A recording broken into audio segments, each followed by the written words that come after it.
welfare support, economic revival, and administrative correction. Having laid this foundation, government is now shifting towards long-term transformation by investing in human potential, sustainable development, and responsive governance. Policies are being aligned with outcomes, institutions are being strengthened, and citizens are being placed at the center of decision making. This transition reflects a movement from recovery to confidence and from intent to enduring progress. From the very first year of governance in 2024, my government has moved swiftly to implement its commitments, beginning by making the Super 6 guarantees a super hit, emerging as one of the largest DBT initiatives globally, with spending of nearly 33,000 crores per year and extending well beyond them. AP CM Chandrababu Naidu అధ్యక్షతన జరిగిన cabinet భేటీ జరిగింది. 24 agenda అంశాలపై సుదీర్ఘంగా చర్చించిన మంత్రులు కీలక నిర్ణయం తీసుకున్నారు. అజెండా అంశాలన్నిటికీ కూడా ఆమోదం తెలిపారు. నంద్యాల జిల్లాలో నిర్మించనున్న 250 మెగావాట్ల సౌర విద్యుత్ ప్రాజెక్టు కోసమైతే 1500 ఎకరాల భూమిని ఎన్ఐఆర్ ఈడీసీఏపీకి అయితే కేటాయిస్తూ ఆమోదం తెలిపారు. ఇందుకు ఆ సంస్థ ప్రతి సంవత్సరం 31,000 రూపాయలు చెల్లించే ప్రతిపాదన కూడా ఆమోదం తెలిపారు. అలాగే ఏలూరు జిల్లా అగిరిపల్లి మండలం తోటపల్లిలో కాంప్రెస్డ్ బయోగ్యాస్ వంటి ప్లాంట్లు కూడా కోసమైతే ఎన్ఆర్ఈడీసీఏపీ కూడా 45.60 ఎకరాల ప్రభుత్వ భూమిని కేటాయింపునకు గ్రీన్ సిగ్నల్ ఇచ్చారు. నీటిపారుదల శాఖలో కూడా 7,189 నిర్వహణ పనులకు పరిపాలన అనుమతులు కూడా ఇస్తూ కేబినెట్ నిర్ణయించింది. ఇక కేంద్ర మంత్రి కిషన్ రెడ్డి రాష్ట్ర ప్రభుత్వంపై విమర్శలు గుప్పించారు. రాష్ట్ర ప్రభుత్వం కేవలం కార్పొరేషన్ల సంఖ్య పెంచుకోవడానికి మాత్రమే దృష్టి పెడుతుందని, ప్రజలకు మౌలిక సదుపాయాలు కల్పించడంలో భాగంగా పూర్తిగా విఫలమైందని ఎద్దేవా చేశారు. కోర్ ఏరియా ప్రాంతాల్లో కనీసం రోడ్డు లేవని, డ్రైనేజీల వ్యవస్థ పూర్తి ఓవర్ఫ్లో అవుతుందని కూడా ఆరోపించారు. రాజకీయాలకు అతీతంగా ప్రజాభిప్రాయ సేకరణ లేకుండా ప్రభుత్వం వ్యవహరిస్తుందని కిషన్ రెడ్డి ఆరోపించారు. కొన్ని డివైడ్ చేసి గతంలో ఉన్నటువంటి జిహెచ్ఎంసీకి సంబంధించినటువంటి కొన్ని డివిజన్స్ను విభజించి 3 కార్పొరేషన్స్గా డివైడ్ చేయడం జరిగింది. ఇది 2007లో ఇక్కడ జిహెచ్ఎంసీ ఏర్పడింది, greater municipal corporation of Hyderabad. ఈ 3 కార్పొరేషన్స్ కలిపితే 2053 స్క్వేర్ కిలోమీటర్స్గా పెంచడం జరిగింది. వాళ్ళు ఎంతసేపు ఈ కార్పొరేషన్స్ పెంచుకుందాము అనేటువంటి ఆలోచనే తప్ప కార్పొరేషన్లో ఏ రకంగా మౌలిక వసతులు కలుపుతామనేటువంటి ప్లానింగ్ లేదు ఈ ప్రభుత్వానికి. ఇది కోర్ ఏరియాకి సంబంధించినటువంటి ప్రాంతాలలో ఈరోజు రోడ్లు పాడైపోయి డ్రైనేజ్ ఓవర్ఫ్లో అవుతుంది. జూబ్లీహిల్స్ లాంటి ప్రాంతంలో మీరు ఎలక్షన్లో మనం తిరుగుంటారు, ఎంత భయంకరంగా. ఏపీలో కూటమి ప్రభుత్వం ప్రతిపక్ష వైసీపీ ఎమ్మెల్యేలపై ఏపీ కాంగ్రెస్ అధ్యక్షురాలు వైఎస్ షర్మిల తీవ్ర విమర్శలు చేశారు. అసెంబ్లీ వేదికగా గవర్నర్ చేసిన ప్రసంగంపై ఆమె స్పందించారు. ఈ మేరకు సోషల్ మీడియా వేదికగా ట్వీట్ పెట్టారు.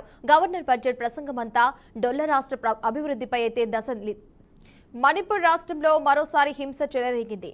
ఉక్రుల్ జిల్లా లిఠాన్ గ్రామంలో తంగుల్ నాగా కూకి వర్గాల మధ్య జరిగిన ఘర్షణలు యుద్ధ వాతావరణం తలపిస్తున్నాయి. ఈ గొడవల్లో ఆందోళనకారులు రెచ్చిపోయి సుమారు 50 ఇళ్లనైతే నిప్పుమట్టారు. సోమవారం రాత్రి మొదలైన ఈ విధ్వంసం మంగళవారం ఉదయానికి మరింత తీవ్రమైంది. 2 వర్గాల మధ్య భారీగా కాల్పులు కూడా జరిగాయి. పరిస్థితి అదుపు తప్పడంతో అధికారులు అప్రమత్తమయ్యారు. ఎలాంటి వదంతులైతే వ్యాపించకుండా ఉండేందుకు జిల్లా వ్యాప్తంగా 5 రోజుల పాటు ఇంటర్నెట్ సేవలను కూడా పూర్తిగా నిలిపివేశారు.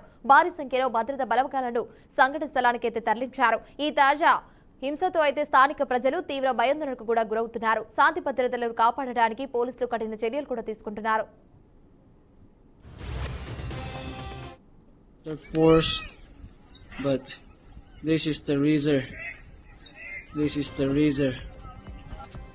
Back to news.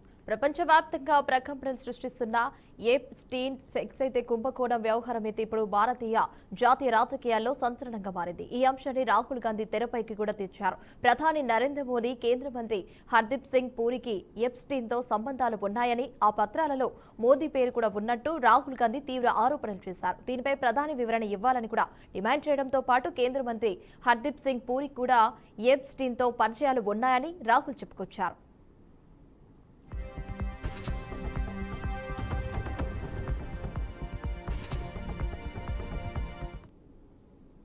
Speaker sir, There is a businessman called Mr. Anil Ambani.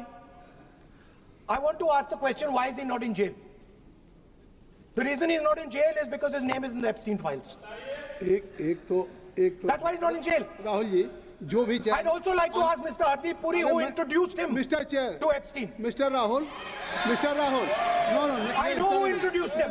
आप एक बात मेरी सुन लीजिए पहले कि चाहे आप अनिल अंबानी मैं कह रहा हूँ मैं Anil Sir, Ambani I know who introduced him. जो जिस And तरीके Mr. Hardeep Puri knows who आप जो introduced him. चार्जेज लगा रहे हैं We both agree. वो इस सदन का सदस्य नहीं है चाहे वो अनिल अंबानी हो, हरदीप पुरी है, या सर। रानी हो हरदीप जिनको- पुरी is a जिनको member of अपनी बात parliament here. का आप जो चार्जेज लगा रहे हैं उसको सफाई करने का अवसर नहीं मिलेगा उसको He's a minister, sir. उसका नाम नहीं लिया जाता రాహుల్ గాంధీ ఆరోపణలపై కేంద్ర మంత్రి హర్దీప్ సింగ్ పూరి తీవ్రంగా స్పందించారు. తనపై చేసిన ఆరోపణలను ఆయన పూర్తిగా తోసిపుచ్చారు. 2010లో తాను ఐక్యరాజ్య సమితిలో భారత రాయబారిగా పనిచేస్తున్నప్పుడు ఒక సామాజిక కార్యక్రమంలో ఎప్స్టీన్ ను కలిశారని తెలిపారు. ఆ పరిచయం కేవలం వృత్తిపరమైనది, యాదృచ్ఛికమైనదని మాత్రమే స్పష్టం చేశారు. రాహుల్ గాంధీ ఒక అబద్దాల కోరు అని, తన కుటుంబ సభ్యులు, కాంగ్రెస్ నాయకులకు అంతర్జాతీయంగా ఉన్న అనుమానాస్పద సంబంధాలను దాచుకోవడానికి ఇలాంటి తప్పుడు ఆరోపణలు చేస్తున్నారని పూరి విమర్శించారు. In 8 years, there are 2 references or 1 email which I exchange, which is because they have introduced me, that is, my contacts have introduced me to a man called Reid Hoffman. Reid Hoffman was the founder of LinkedIn. I don't know how many of you are on LinkedIn. I suspect many of you are on LinkedIn. So I meet Mr. Reid Hoffman of LinkedIn, and after the meeting with Reid Hoffman, I send a message. Now, the Epstein files, the Yuva Neta should know, are about wrongdoing, criminal offenses. The Epstein files are about charges that he had an island where he used to take people to indulge their sexual fantasies, charges of pedophilia, and there are victims of this. Those victims have brought cases against the people in authority. My interaction has got nothing to do with that. My interaction, and this is the only substantive email, there are 1 or 2 others also I'll give you. This is dated 13th November 2014. It's a long email. Anybody wants a copy, it's available on the internet. The DOJ, Mr. Rahul Gandhi says, the Department of Justice has put out flights. లోక్సభలో ప్రతిపక్ష నేత రాహుల్ గాంధీ చేసిన వ్యాఖ్యలపై దుమారం రేగింది. ఇవాళ సభలో Bharat US trade deal పై కూడా మాట్లాడుతూ సంచలన వ్యాఖ్యలు చేశారు. రాహుల్ చేసిన వ్యాఖ్యలను సీరియస్ గా తీసుకున్న కేంద్రం ఆయనపై సభా హక్కుల ఉల్లంఘన తీర్మానాన్ని సిద్ధమైనట్లు కూడా కేంద్ర మంత్రి కిరణ్ రిజిజు తెలిపారు. ప్రధాని మోదీ, మంత్రి హర్దీప్ సింగ్ పై రాహుల్ నిరాధారమైన ఆరోపణలు చేశారని కిరణ్ రిజిజు అయితే మండిపడ్డారు.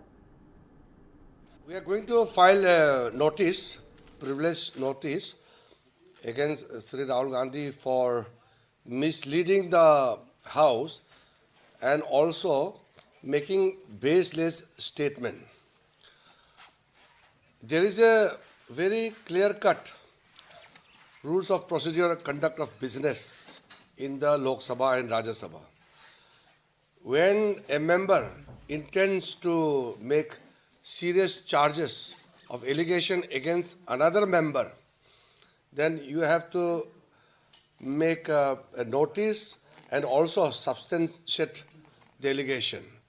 So I have, on the floor of the House, requested Sri Rahul Gandhi ji to make necessary authentication of those points he has made. We are going to file a... ఫిబ్రవరి 12న దేశవ్యాప్తంగా భారత్ బంద్ జరగనుంది. ప్రధానంగా సెంట్రల్ ట్రేడ్ యూనియన్లు అయిన CITU, AITUC, INTUC, HMS వంటి సంస్థలు, రైతు సంఘాలు, SKM, AKS, బీకేయు తదితరులు ఈ బంద్కైతే పిలుపునిచ్చారు. సుమారు 300 కోట్ల మంది ఈ బంద్లో పాల్గొనవచ్చని అంచనా వేస్తున్నారు. కార్మికులు, రైతుల సమస్యలపై ప్రభుత్వం స్పందించాలనే ఈ ఉద్దేశంతోనైతే ఈ ఆందోళన అయితే నిర్వహిస్తున్నామని తెలియజేశారు. ఈ బంద్కు ముఖ్య కారణాల్లో ఒకటి, కొత్తగా తీసుకువచ్చిన 4 లేబర్ కోడ్స్. ఈ కొత్త లేబర్ చట్టాలు కార్మికుల హక్కులను తొలగిస్తున్నాయని, ఉద్యోగ భద్రత తగ్గుతుందని యూనియన్లు ఆరోపిస్తున్నారు. ఇక బంగ్లాదేశ్ సంక్షోభం తర్వాత తొలిసారి పార్లమెంట్ ఎన్నికలు జరుగుతున్నాయి. విద్యార్థుల ఆందోళనతో షేక్ హసీనా ప్రభుత్వం అయితే కూలిపోయింది. ఆ సమయంలో పెద్ద ఎత్తున అల్లర్లు జరిగి ప్రాణాలు కూడా కోల్పోయారు. ఇటీవల ఒక యువ రాజకీయ నాయకుడు హత్య తర్వాత కూడా భారీ స్థాయిలో ఘర్షణలు అయితే జరిగాయి. ముఖ్యంగా ఈ మధ్య అయితే హిందువులే టార్గెట్ గా మరణ హోమం జరుగుతోందని చెప్పవచ్చు. ఇలాంటి పరిస్థితుల నేపథ్యంలో గురువారం బంగ్లాదేశ్ పార్లమెంట్ ఎన్నికలు జరగనున్నాయి.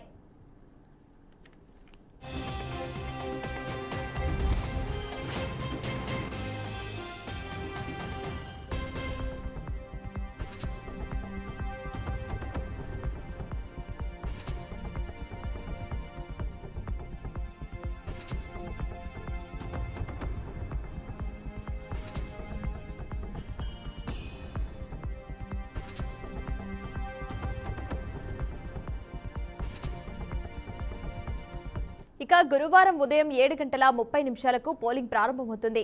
300 స్థానాలకు గాను 299 స్థానాలకు ఓటింగ్ జరగనుంది.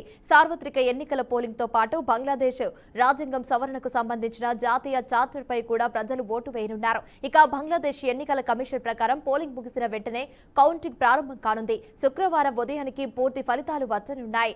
హింస ఉద్రిక్తతల నేపథ్యంలో పోలింగ్ కోసం 1 మిలియన్ భద్రతా సిబ్బందిని ఏర్పాటు చేశారు.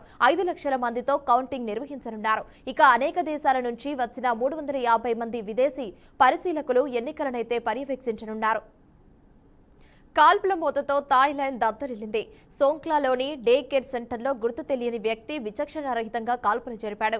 ఈ కాల్పులో మొత్తం 23 మంది చిన్నారులు, 11 మంది సిబ్బంది మృతి చెందారు. మొత్తం మీదట 34 మందిని చంపిన నిందితుడు తరువాత తనను తాను కాల్చుకొని ఆత్మహత్య చేసుకున్నాడు. ఘటనపై థాయిలాండ్ పోలీసులు కేసు నమోదు చేసి దర్యాప్తు చేస్తున్నారు. నిందితుడు ఎవరు, ఎందుకింత క్రూరంగా ప్రవర్తించాడనే కోణంలో పోలీసులు విచారణ జరుపుతున్నారు. సీసీటీవీ ఫుటేజీలు అయితే పరిశీలిస్తున్నారు పోలీసులు.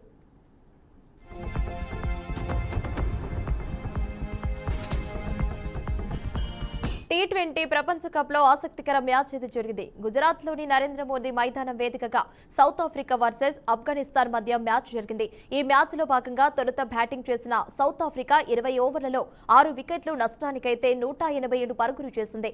ఆఫ్ఘనిస్తాన్ కూడా ఎక్కడా తగ్గకుండా అద్భుతంగా రాణించింది. 19.4 ఓవర్లో సరిగ్గా 187 పరుగులు చేసి ఆల్అౌట్ అయ్యింది. దీంతో సూపర్ ఓవర్ వేయాల్సి ఉంది. అయితే అనూహ్యంగా సూపర్ ఓవర్లోనూ 2 జట్లు 17 నుంచి 17 పరుగులు చేశాయి. దీంతో రెండో సూపర్ ఓవర్ కూడా పెట్టారు. ఈ సూపర్ ఓవర్లో సౌత్ ఆఫ్రికా బ్యాటర్లు కూడా అదరగొట్టారు. 6 బంతుల్లో ఏకంగా 23 పరుగులు చేశారు. 24 పరుగుల లక్ష్య ఛేదనలో భాగంగా ఆఫ్ఘనిస్తాన్ అయితే బ్యాటర్లు సైతం రఫ్ఫాడించేశారని చెప్పాలి.